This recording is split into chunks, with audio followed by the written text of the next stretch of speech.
Neutral by Hira and Rajab, South Asia का पहला AI powered podcast. Welcome to neutral by Hira and Rajab, South Asia का पहला AI podcast.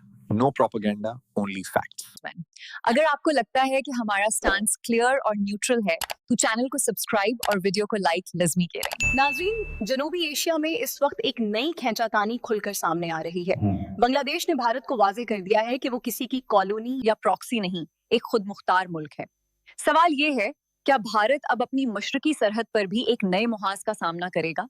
Bangladesh ने सरहदी इलाकों में सिक्योरिटी बढ़ा दी है और जो बात भारत को सबसे ज्यादा खटक रही है वो ये है कि बांग्लादेश अपनी एयरफोर्स को बड़े पैमाने पर अपग्रेड कर रहा है. बात हो रही है चाइना से J-10C तैयारों की और पाकिस्तान से JF-17 थंडर जैसे प्लेटफॉर्म की. यानी पैगाम सीधा है, हम दिफा में कमजोर नहीं रहेंगे. और ये सिर्फ दिफाई तैयारी नहीं, सफारती और सियासी तनाजुआत भी आग लगा रहे हैं. खास तौर पर हुसीना का मामला, जो दोनों मुल्कों के दरमियान सबसे हसास पॉइंट बन चुका है. बांग्लादेश का मौक़िफ़ है कि हुसीना मुल्क से फरार हुई और अब ढाका उन्हें वापस चाहता है. अवाम के लिए ये नाकाबिले कबूल है कि एक साबिक हुक्मरान जिस पर संगीन इल्जामात हैं वो बाहर बैठकर सियासत पर असरअंदाज हो.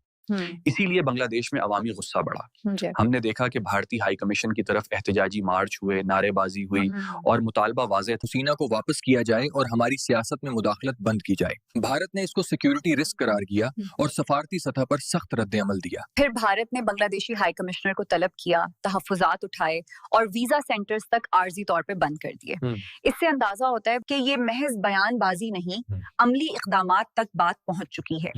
दोनों तरफ से सिफारती दबाव बढ़ रहा है. और हिरा, उसी बीच एक और चंगारी भी घरी. बांग्लादेशी सियासत में 7 सिस्टर्स वाला बयान. बांग्लादेश के एक सियासी रहनुमा हसनत अब्दुल्ला ने ऐसी बात कह दी जिससे भारत में हलचल मच गई. भारत ने उसे खतरनाक बयान कहा और वजाहत मांगी. भारत के अंदर खास तौर पर शिमाले मशरकी रियासतों के हवाले से हसासियत बहुत ज्यादा है. मगर एक बात वाज़ेह है, बांग्लादेश के अंदर इस वक्त खुद मुख्तारी वाला बयानिया मजबूत हो चुका है. अबूरी हुकूमत हो या नई सियासी कुव्वतें, मरकजी लाइन यही है कि हम भारत की छतरी के नीचे नहीं चलेंगे. इस बयानिए के साथ जब दिफाई अपग्रेडेशन भी जुड़ जाए तो इसका मतलब होता है कि बांग्लादेश अपने लिए नई स्ट्रेटेजिक स्पेस बनाना चाह रहा है. और इसी जगह पाकिस्तान और चाइना का जिक्र फितरी तौर पर आता है. बांग्लादेश और पाकिस्तान के ताल्लुकात जो पहले सर्द थे अब बेहतर होते दिखाई दे रहे हैं. चाइना पहले ही बांग्लादेश का बड़ा दिफाई और माशी पार्टनर है. अब इस ताउन में फजाई सलाहियत की बात भी शामिल हो रही है. भारत को असल खदशा ये है कि उसे अब अमलन 3 तरफा दबाव महसूस हो रहा है, पाकिस्तान, चाइना और अब बांग्लादेश. यानी भारत जिस 2 मुहाजा चैलेंज की बात करता था वो तीसरी सिम्मत से भी दबाव में आ सकता है. लेकिन ये भी समझना जरूरी है कि बांग्लादेश अभी जंग नहीं चाहता. वो बस ये पैगाम दे रहा है कि हम धूस या दबाव में नहीं आएंगे. यही वजह है कि आने वाले दिनों में सिफारतकारी, बॉर्डर मैनेजमेंट और सियासी बयानात बहुत अहम होंगे, क्योंकि एक गलत कदम गैर जरूरी कशीदगी पैदा कर सकता है. खुलासा ये कि बांग्लादेश ने अपनी लाइन खींच दी है, खुद मुख्तारी पर कोई समझौता नहीं. भारत के लिए ये नई हकीकत है और उसी के मुताबिक उसे हुकूमत अमली बदलनी पड़ेगी. अब दूसरे मौजू पर आते हैं. लीबिया के दारुल हुकूमत तराबलिस में जो मंजर देखने को मिला वो महज रस्मी प्रोटोकॉल नहीं था. लीबिया की मुसल्लह अफवाज ने पाकिस्तानी आर्मी चीफ और chief of defence staff field marshal Asim Munir को गार्ड ऑफ ऑनर दिया. ये इशारा था कि पाकिस्तान अब दिफाई सिफारतकारी में एक संजीदा, काबिल एतमाद पार्टनर के तौर पर देखा जा रहा है. लीबिया बरसों खाना जंगी और अदम इस्तेहकाम का शिकार रहा. ऐसे मुल्क को जब कोई पार्टनर चाहिए होता है तो वो सिर्फ हथियार नहीं, तरबियत, इदारा जाती नज़म और अमली तजुर्बा ढूंढता है. तो पाकिस्तान की फौज ने टेररिज्म के खिलाफ जंग में जो प्रैक्टिकल एक्सपीरियंस हासिल किया वो दुनिया में कम ही फौजों के पास है. इसीलिए लीबिया के लिए पाकिस्तान एक काबिल एतमाद ऑप्शन नजर आता है. और उसमें एक बड़ा पॉइंट ये भी है कि दुनिया के कई रवायती दिफाई सप्लायर्स अब सियासी शराइत के साथ जुड़े होते हैं, जबकि पाकिस्तान अपने आप को गैर मुदाखलतकार, प्रोफेशनल और नताइज देने वाला पार्टनर के तौर पर पेश कर रहा है. इस दौरे में ताउन, तरबियत, इंसदादे दहशतगर्दी और सलाहियत बढ़ाने पर बात हुई.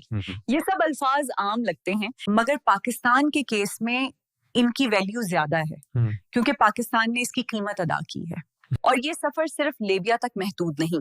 पाकिस्तान ने हालिया बरसों में दिफाई ताउन के दायरे को वसी किया है. खलीजी ममालिक के साथ रवाबित, تربیتی تعاون اور سیکیورٹی کوآرڈینیشن. یہ ایک بڑا شفٹ ہے. پاکستان اب صرف اپنی سرحدوں کی حفاظت تک محدود نہیں بلکہ دوست ممالک کے لیے سیکیورٹی پارٹنر کی حیثیت بھی مضبوط کر رہا ہے. اسی کو دفاعی سفارتکاری کہتے ہیں، جہاں اثر و رسوخ بندوق کے زور سے نہیں، ساکھ اور پیشے ورانہ معیار سے بنتا ہوتی ہے. اور پاکستان کی خاص بات یہ رہی کہ اس نے طاقت کو نمائش نہیں بنایا.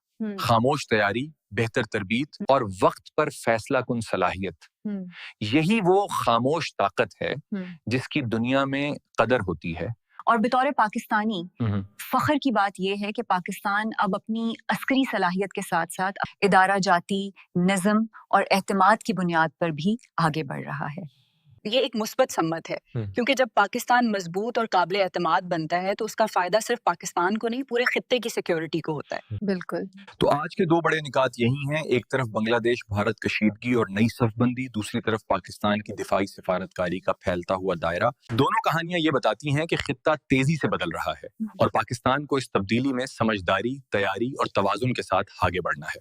اگر آپ کو یہ ایپیسوڈ ویلیوبل لگا تو لائک کریں، شیئر کریں اور چینل کو سبسکرائب لازمی کریں.